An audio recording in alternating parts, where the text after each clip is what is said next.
We often praise the King James Bible for its poetic sound, but rarely do we consider the English language itself in 1611, a time of transformation and energy. Shakespeare was finishing his plays, and English was young, flexible, and full of possibility. The language struck a balance, expressive, yet not overly specialized. Words held multiple meanings, echoing the layered nature of biblical Hebrew and Greek. Translators had a toolbox of strong, versatile words, plain for a farmer, rich for a scholar.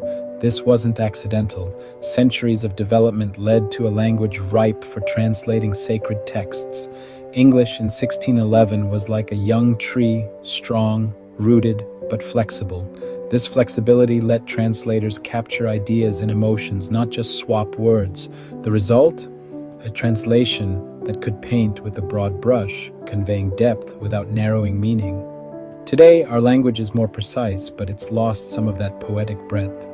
The King James Bible stands as a linguistic masterpiece, a snapshot of English at its expressive peak. The infallibility of the King James Bible lies in the broad, flexible nature of its words. In 1611, a single term could cover a wide range of meanings, much like the original Hebrew and Greek. Words were containers for rich, layered ideas. For example, spirit could mean the Holy Spirit, human soul, mood, courage, or even a ghost, mirroring the Hebrew ruach and Greek pneuma. Context guided the reader, allowing connections between breath, courage, and divinity. This flexibility gave the text emotional depth and openness. Unlike today's focus on precision, the translators aimed to evoke holy questioning and contemplation. Their simple, robust words let the text breathe, making it enduringly powerful. Today, English has exploded in vocabulary, but words have become narrower and more specialized. Where one broad term once sufficed, we now have many precise words. This is great for technical writing, but it's a challenge for Bible translation.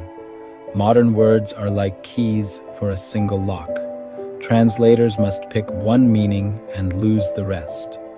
The richness of the original is often lost, like describing a painting with just one crayon.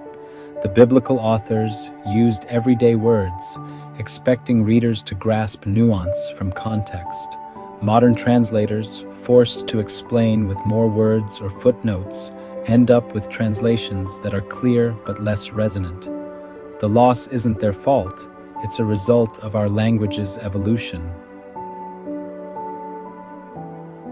In the late 1800s, scholars called the Revisers set out to update the King James Bible.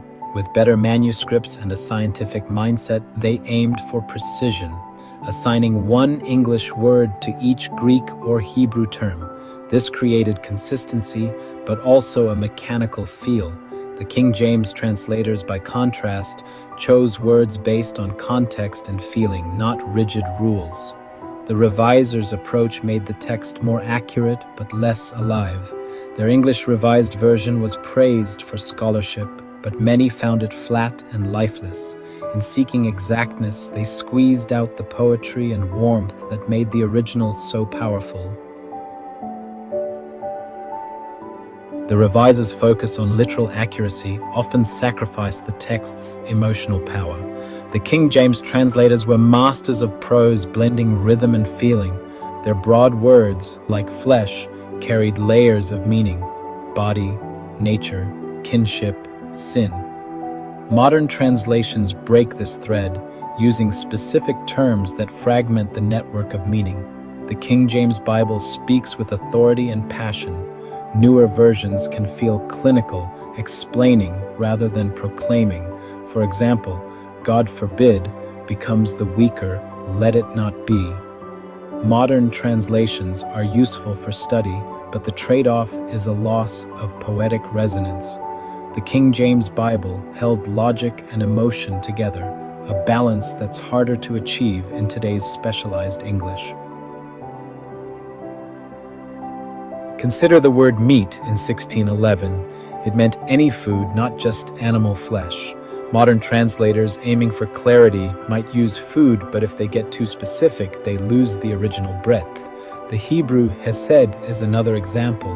The King James Version used many English words, loving kindness, mercy, goodness, to capture its vast meaning. Modern versions often settle on steadfast love, which is accurate but flattens the emotional range. The King James translators trusted readers to build a bigger picture from varied words. Their broad brush approach gave depth and intuition, while modern English, with its precision, can lose the overarching poetry. The King James Bible endures because it was born from a unique moment, when English was perfectly tuned to echo the profound voices of the biblical world.